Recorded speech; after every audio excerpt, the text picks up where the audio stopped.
नमस्कार, आप देख रहे हैं बिहार दूत न्यूज। वैशाली जिले के लालगंज विधानसभा में भगवानपुर प्रखंड स्थित भगवानपुर अड्डा में महागठबंधन के कांग्रेस पार्टी कार्यालय का उद्घाटन राजद के जिलाध्यक्ष वैद्यनाथ प्रसाद चंद्रवंशी ने किया।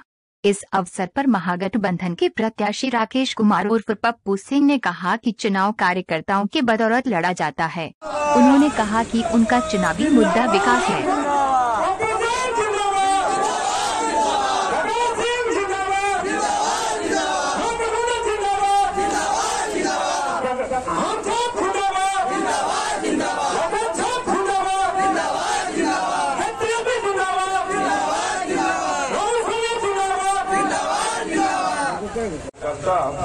और पदाधिकारी गण और यहाँ लालगंज की जनता के सुविधा के लिए खोला जाता है।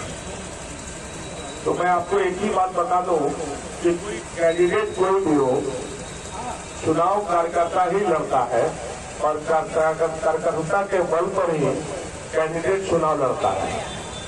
तो मैं आप लोग सबको धन्यवाद देता हूँ, शुभकामना देता हूँ कि आज इस ऑफिस का, इस कार्यालय का उद्घाटन हुआ है अध्यक्ष जी के द्वारा और सारे पदाधिकारी गण, अध्यक्ष जी, आप लोग दूर से आए, भगवानपुर प्रखंड के सारे लोग, मैं सबको स्वागत करता हूं और धन्यवाद देता हूं, शुभकामना देता हूं कि ये जिस घड़ी में इस कार्यालय का उद्घाटन हुआ है हम लोग के लिए बहुत शुभ हो और मैं आप लोग के मेहनत और लगन से, जन समर्थन से ये चुनाव जीत कर जाऊं और लालगंज की सेवा कर सकूं और आपके मुद्दे को विधानसभा में उठा सकूं। लोग त्रस्त हैं, यहाँ लोग चाहते हैं बदलाव। जहाँ जहाँ मैं गया वहाँ लोग काफी वर्तमान सरकार के विरोध में काफी कुछ बोले और लोग वर्तमान सरकार के खिलाफ है और लोगों ने मन बना लिया है कि इस बार बदलाव करना है। तो वोट हम लोग को अपार है, आप जानते हैं, जैसा मुझे सभी जातियों का वोट मिल रहा है, सभी का समर्थन है। इसलिए मैं चाहूंगा आपके माध्यम से कि मुझे समय बहुत कम मिला, इस वजह से मैं बहुत जगह नहीं जा सका या व्यक्तिगत रूप में नहीं पहुंच पा रहा हूं। तो आप लोग के बल पर ही मैं यहाँ चुनाव लड़ रहा हूं। आप मुस्तैदी से जहाँ मैं नहीं जा सकूं वहाँ आप पहुंचे और आम जन तक अपनी मेरी भावना या सरकार की भावना, मेरी सरकार जो बनने वाली महागठबंधन की सरकार होगी उसकी भावना से आप लोगों को अवगत कराएं ताकि लोग सही कैंडिडेट का चुनाव कर सकें। मैं आपको बहुत बहुत धन्यवाद देता हूं और सारे अध्यक्ष जी, यहाँ बैठे सब लोग को मैं हाथ जोड़कर प्रणाम करता हूं और माफी मांगता हूं कि मुझे इजाजत दीजिए कि मैं वहाँ लोग इंतजार कर रहे हैं, वहाँ जाकर मैं दूसरे कार्यालय का उद्घाटन कर सकूं और आगे की कार्रवाई कर सकूं। समय कम है, ज्यादा भाषण बात देने से कोई फायदा नहीं है, इसलिए चुनावी एजेंडा। देखिए, ऐसे तो लालगंज विधानसभा में मुद्दे बहुत हैं जिनको कि ठीक और दुरुस्त करना है। मेरा मानना है कि मैं अगर जीत के आऊँ, महागठबंधन की सरकार बनेगी, सीरियली मेरे 9-10 एजेंडे हैं जो जिस पर मैं काम करूंगा। वो सबसे पहला होगा कि लालगंज को सब डिवीजन बनाने का मुद्दा, जिसको मैं उठाऊंगा। अगर हमारी महागठबंधन की सरकार बनी, तेजस्वी जी मुख्यमंत्री होते हैं, तो मैं उनसे आग्रह करके ये काम को जरूर कराने का प्रयास करूंगा। दूसरा मुद्दा है शारदा लाइब्रेरी है, हमारा 1914 में बनी हुई लाइब्रेरी है जिसका डिजिटलाइजेशन कराना उस लाइब्रेरी का। तीसरा मुद्दा है कास्ट उद्योग जो यहाँ पर चलता है, वो बहुत छोटे पैमाने पर है, उसको मैं किसी तरह चाहूँगा कि राज्य स्तर या राज्य के बाहर भी उसका बिजनेस हो और लोगों को इसका फायदा मिले। सर, 10 लाख नौकरी की बात कही जा रही है।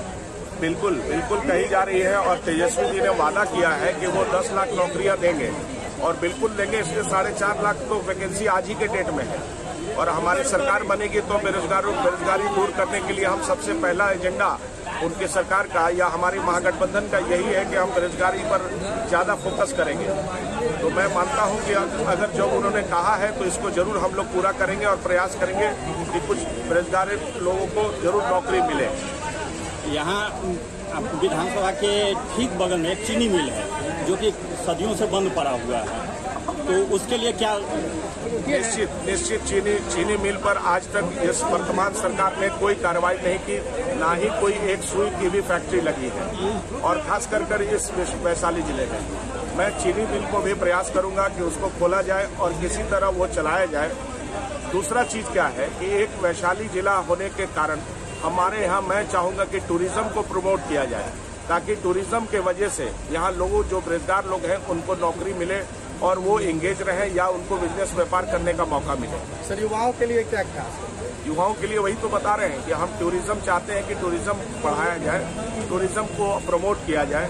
वैशाली एक महावीर और बुद्ध की धरती रही है, जहाँ पर अगर हम चाहें तो वहाँ प्रमोट करके उसके माध्यम से हम लोग उसमें व्यापार की संभावनाओं को ढूंढ सकते हैं। ये सर, आप यहाँ पे अपना मूलतः लड़ाई किससे मान रहे हैं? देखिए, मेरी लड़ाई आज के डेट में अब किसी से नहीं है। मैं आश्वस्त हूँ, क्योंकि मैं अभी तक जहाँ जहाँ गया हूँ वहाँ मुझे अपार समर्थन मिला है, और सबसे बड़ी बात है कि मुझे सभी जातियों का और सभी लोगों का समर्थन मिल रहा है। लोग इस वर्तमान सरकार से त्रस्त हैं, बदहाल हैं, और लोग बदलाव चाहते हैं, जिसके अपार समर्थन मिल रहा है। पर आप कहना चाहेंगे सर? सर, वर्तमान सरकार में पत्रकारों पे भी काफी जानलेवा हमला हुआ है, इस पे कुछ टिप्पणी? एकदम, आप जो कह रहे हैं बिल्कुल पत्रकारों ही को। आप देख लीजिए वैशाली जिला का क्राइम रिकॉर्ड उठाकर, जितना क्राइम वैशाली जिला में हुआ है उतना बिहार में कहीं नहीं हुआ है। और मैं चाहूंगा, मैं इसीलिए मैं बोल रहा हूं कि ना ही लॉ एंड ऑर्डर के नाम पर ये सरकार ने लोगों को भ्रमित किया कि हमारी सरकार होगी तो लॉ एंड ऑर्डर दुरुस्त होगा। पहले जंगल राज था, अब जो है राम राज होगा। आपके सामने है, आप डाटा उठा के देख लीजिए कि क्राइम का क्या डेटा है और आज के दिन में प्रेजेंट में क्या स्थिति है। सर, 15 साल राजद की सरकार रही और 15 साल एनडीए गठबंधन की, दोनों में बेहतर किसे मानते हैं? बट नेचुरल है, आप आज के दिन में देख लीजिए, आप